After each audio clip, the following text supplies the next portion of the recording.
So we're in February. We've had a youth intake. We know who we're guessing the Champions League knockout round. We've had a transfer deadline. They actually made a signing. And we've had the most busiest January I could ever wish for. And we're still in a title race for the Jupiter Pro League. And a lot's happening. Let's go through it all, shall we? Hello. Welcome everyone to JLABTV. I'm JLAB. This is Football Manager 2022, the journey with Charleroi. And I look at this intake preview and I'm thinking, oh my god, this is very promising indeed. 5 players that we could be excited about. And that's a good sign for us as far as I'm concerned. We have a defensive midfielder who has potential to go far. We have a top prospect in the centre midfield. We have 2 forwards, yes, 2 forwards who could be considered fine prospects. And we got 1 centre-back who also looks promising. We don't have the best of intakes for goalkeepers. We don't have the best of quality team fullbacks or wide midfielders. The attacking midfielders look like they can be a lot of standards. And wingers do not look like they can have a lot of quality. And we actually have a wing-back, amazingly enough. I've never actually had a wing-back in the intake, I don't think. But it is also not going to be a very good wing-back, so it's no surprise that is going to be the problem. We've had a Champions League draw. So let's go over some games, shall we? The first game we had since we last met was at home against Cercle, and we took the lead inside 30 minutes after Brugge gets played through by Morica. A good start from us. We then make it 2 inside the 53rd minute game. Gustafsson scoring from that free kick. Good goal again. He then scores his penalty. He's not missing a penalty. We then consider the penalty ourselves. Carlos Moreno with the finish there. But then we managed to hold on and get the winning goal for the 4th time. That defines Lopez. Lopez has the easiest shot in the world. He's not missing that. So yes, 4-1 at home against Cercle, and we were dominant. The fact they scored their own shot target, which was also a penalty, is annoying, but it is what it is. We then took on Porto in the Champions League, and we went down 1-0 inside 56 minutes after Pepe scores. The keeper should have done better with the effort, but it is what it is. But then we equalised. Kiemi with the corner, finds Stefan. It's 1-1. And then we are in front inside the 80th minute of the game. Goviel plays it to Lopez. Lopez goes for shot. It's in, off of the player. We're leading this game 2-1. And then in the 94th minute of the game, we can see in the equaliser. Fabio Vieira finds John Mario, who does that. And the worst part about this is, all those goals came after Porto were down at 10 men inside 48 minutes. We were playing against a 10-man side in Porto for the entire second half, effectively, and we still couldn't beat them. It was very frustrating. It also meant that we finished in 2nd place in the group stage, and only a point behind Porto, and if we held on for the win, we would have won the group, which I think is quite frankly a miracle in itself. We know who we got in the next round, and it's Chelsea. We have Chelsea in the first knockout round of the Champions League, which will be an individual episode for itself, because let's be honest, Chelsea are a big club, and we like to take on big clubs in this series. We really do. We then had the World Cup, and I thought, you know what? I'll show what happened, because Holland won the World Cup, and they took on Nigeria in the final. I don't know what happened there either, but Mali beat Portugal in the 2nd knockout round. Holland beat Italy in penalties. England then lost to Germany 1-0. Belgium then beat Mexico in penalties. Croatia beat Colombia by 3-1. France then beat Serbia 3-0. Nigeria then beat Argentina in extra time. Spain beat Austria 1-0. Then the Netherlands beat Mali 5-1. Belgium beat Germany 2-1. France beat Croatia 3-2. Nigeria beat Spain 1-0. Holland then beat Belgium 2-1 in extra time, before Nigeria beat France 2-0. So France had literally the most difficult draw possible. They then take on the Netherlands and lose 2-1 in extra time. So really, one could say Nigeria were the unsung heroes and everyone was rooting for them until the Netherlands crushed the hosting dreams. And yes, Louis van Gaal has won the World Cup. It's saying a lot, isn't it? The fact is also the Netherlands' first ever World Cup as well is amazing. So the Netherlands win their first ever World Cup, beating Nigeria, who were in their first World Cup final. It is perhaps a dream to know that there's 2 nations in the World Cup final that's never won it before. It is always a dream to know it, really. And we got a lot of people happy with it. So, an interesting final, to say the least. We then took a result in the league, and we were 1-0 up inside 70 minutes after Marco plays this through once and twice, and then Dulce scores that goal to cut it in the bottom corner, 1-0. We then made it 2 after their keeper gets it straight to us. 34 minutes in, Badgie finds Ali. Ali finds Marco. Marco finds back in the net. A good goal, 2-0, and we win the game comfortably. It was really nice to say the least. We then took on Stade Liège, and we were comfortably the better team in this game. Dasa plays the cross to find Adosi, who finds back in the net. 8 minutes in, 1-0. And then we find ourselves 2-0 up inside 39 minutes. Govial finds Ali, he finds back in the net. 2-0 before half time. And then 53 minutes in, we make it 3-0. Kayembe plays this ball across. Really good delivery. Keeper should do better, but Ali scores again. It's 3-0. We then make it 4. 67 minutes in, Kayembe proves to be an absolute nuisance again. Finds Adosi. He shoots, and it then passes with Ali. It's 4-0. They do get a penalty, and Labiad gets their goal. 18 minutes in, but then Kayembe scores his free kick to find the top corner. 94 minutes in, a really good free kick. We win 5-1 against Stade Liège, and it feels like a revenge for what they did to us last year. We then took on Antwerp, and we scored after Badgie gets on the end of that free kick to give us the lead 34 minutes in. We then make it 2-0 inside 56 minutes. Dasa making himself a nuisance again. Finds Adosi, he finds Ali. It's 2-0. And then 75 minutes in, Magna finds Margot, he finds Heymans, and Heymans finds Ali. He gets his second of the game in 5-3 inside 75 minutes.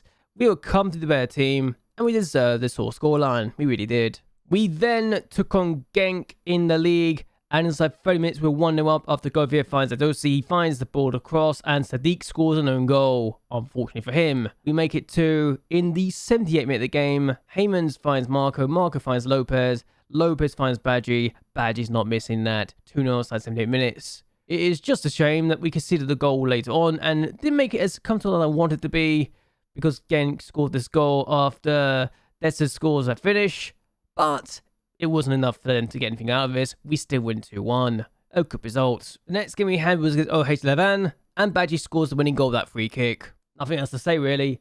We were the dominant team, and the fact we didn't win it sooner is a little concerning, but it is what it is. We then went to European, and we were up we then went to European, and inside 30 minutes we were 1-0 up. Dasa finds Adosi. He finds back in the net with that header. Good goal. It's just a shame we conceded the equalising goal 2 minutes into the second half.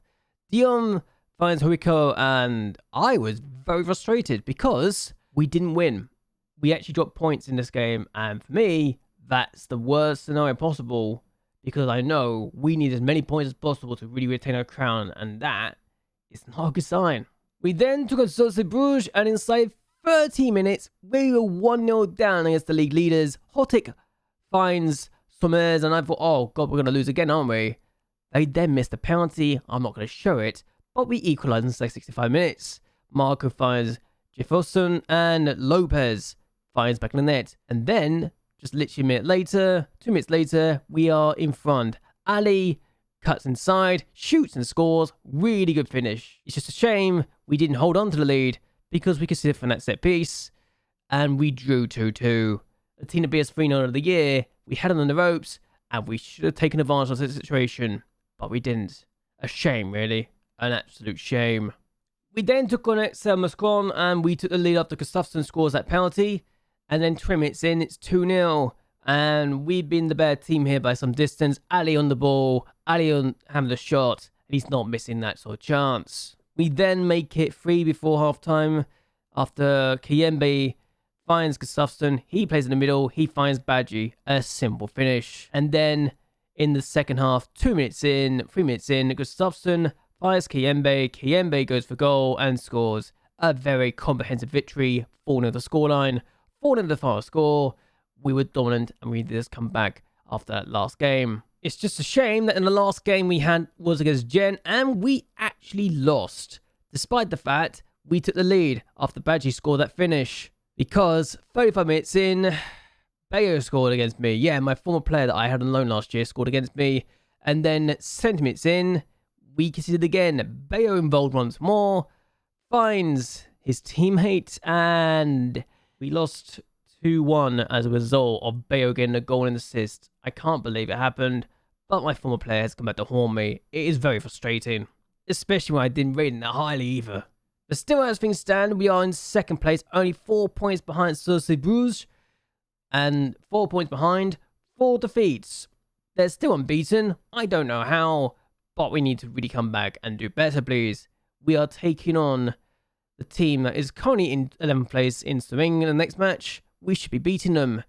We have also made a signing that I am wondering if it's a good call or not, because we spent 2.6 million on him. I'm asking if it's a good deal because I spent 2.6 million on Dominic Yankov. Now, it was his release fee. They wouldn't send him otherwise. And I thought, you know what? He's a player that I need to sign because Adulsi is not going to be with us next year, despite my attempts at signing in the contract situation. He's going to PSG. So, in my mind, I was thinking I need a replacement for Adulsi. And Yankov was the first player that really came to mind, despite the fact he can play as a midfielder in the middle, but he can also play in the wings on both sides and be an inverted winger on both sides. So for me, he's very versatile, very much a player that can play everywhere that I need. And yeah, it is just one of those things that, you know what, he fits the bill and it makes sense. Also helps, I've used him last year in my little regret save I was doing on Twitch, and he was pretty good, so it makes sense to bring him in. I also bought this guy on a free transfer because I thought, why not? He was also on an amateur deal. Made sense to bring this guy in. Is he going to be worthwhile long term? I don't know. Honestly, I don't think he will be. But it was a free transfer. I thought, why not? Still, we're taking something today. I want to win because I need to get more points. I really do. And we can't let up on our hunt for the league title. So the lineup is going to be this. Alazaba in goal, Dasa with Magna, Stefan and Kiyembe in the back line. We got Zorgani as a DM. We got Marco and Gustafsson as the midfielders. Ali and Yankov starts on the wings. Yankov making his debut for us. Badgie up front. So yeah, that's the most likely. That's most of the line already there. We do have Sheshik, Willems, De Winter, Goviel, Incuba, Edosi and Lopez on the bench. So it's a strong lineup as far as I'm concerned. Let's see what we can do in this game, because I want to win. Also, Moika's not even on the bench. I just don't raise him that high anymore. He's 31. He's getting older. It makes sense not to really start him. So anyway, let's see how we do. Okay, we got a goal kick and step out on the ball. We feel we can do well here. We just need to make sure we do it, don't we? Kiyembe using his pace again, and it's not the best ball in the world, is it? But yeah, they got the ball back now, which is a little disappointing. And maybe we could just do better going forward. It's one of those things I find that if we don't do well, we're probably going to be disappointing. And that is concerning as Maurice is in. And that's a chance for them. Not ideal to say the least. Got a free kick. They've been the better team so far in the stats, which is a little annoying. But Yankov finds Kiyembe. Here's Gustafsson. And Zorgane on the ball now. Stefan, Kiyembe, Gustafsson, Zorgane, Yankov. And Zorgane again. Marco once more on the ball. Now with Magna. Just don't get the ball away easily. We're fine. And Stefan finds the goalkeeper. He's played forward. And I thought Ali was going to get it through for a second, but he was going too far along the line. But Sonoga, Cisse now, we've not been in amazing form at the moment. And I'm not sure if that's because of the lineup I've chosen or something else. But Yankov come back and he's lost the ball though. And then Marius is in. And that's a goal. Are we actually about to lose this team? Yankov in his debut has made a mistake that's cost us a goal. And I think I need to go a bit more attacking. That's the problem. And Yankov gets the ball back, but then sells Kiyembe a bit short. It's just unfortunate. It's led to a goal. Keeper should have done better as well, I think we'll say. But what can you do? We got a free kick, and Marco has just been fouled. And Magna finds Gustafsson. Plays the ball through to Badgie. Badgie's in. He's missed. I don't know how he's missed it. We've got a chance to do something with this. We've gone more positive. I think that's what we need to do here. The fact we're 1-0 down at all is kind of embarrassing. I don't care how it's happened, but the fact we're losing at all against a team that we should be beating is annoying. Badgie's in. He scored this time. There you go. Finally, he scored 21 goals in the league. Well, 21 goals in the season so far. We're going to miss him when we lose in the end of the season because Club Brugge will not send him for us for cheap, and we don't have the funds to get the price that they want us signing her, or at least sell him for. Ali finding Badgie. That combination has worked so many times in the past. It's ridiculous. And it's a good equaliser. Okay, so Morris is trying to get to that ball. Doesn't, and the keeper makes a save. I don't know how much he needed to do that, but okay. Stefan finds Kayembe. I really want Yankov to have a good game because I don't want to have my 2.6 million bid signing of him to be a bit of a lackluster signing. Gustafsson finds Marco. Here's Lugane. Now Gustafsson. And Stefan. Plays back to the keeper. I'm a little concerned now going back to the goalkeeper when we do. But here's Marco. Here is Ali. Badji. There's a fall through to Gustafsson. Gustafsson. Chance. Goal. We are in front. That's been how we've been doing our ways this year. This is how we're getting our goals. And 2 goals in 2 minutes. We've literally come back from the dead and turned it around in the same half. Good stuff. And should I be a little concerned it's taken us this long to get going? Alright, so we are winning 2-1. Cercle Brugge are also not winning right now, so we're close to get to them 2 points. I still can't believe they're the team that we have to beat right now, because they've actually beaten Club Brugge twice this year already, which is ridiculous when you think about it, but it is what it is. Okay, they got a throw. I don't want to give up the lead here. I've switched Yankov off the other side as well, because I want him to be a success. And that's a free kick. Alright. Cissé's just been given a second yellow card. Cool.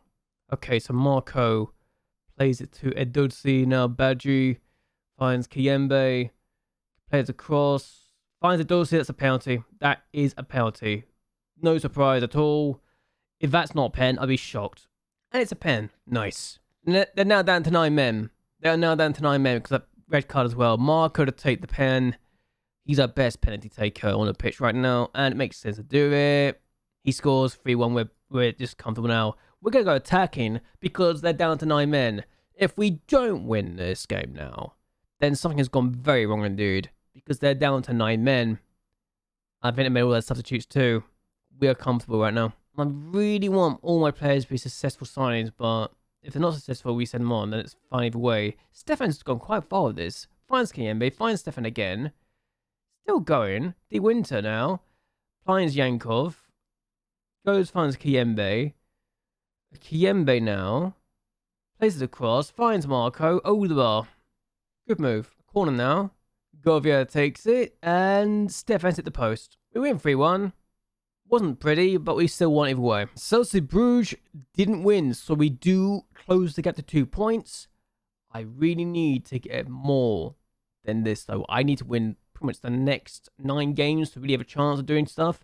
And also to do well in the Champions League. But hey, it is what it is. So, results elsewhere haven't really affected us in the long term, and we're good. What I do hope this means is we're going to at least be changed for the title and not be trouble at anyone else. That's the dream right now. Either way, though, I'm going to end this here. I hope you guys have enjoyed yourselves. I hope you guys like and share this video, and that you subscribe to the channel. It really does help me out a lot. But either way, until next time, goodbye, and well, good night.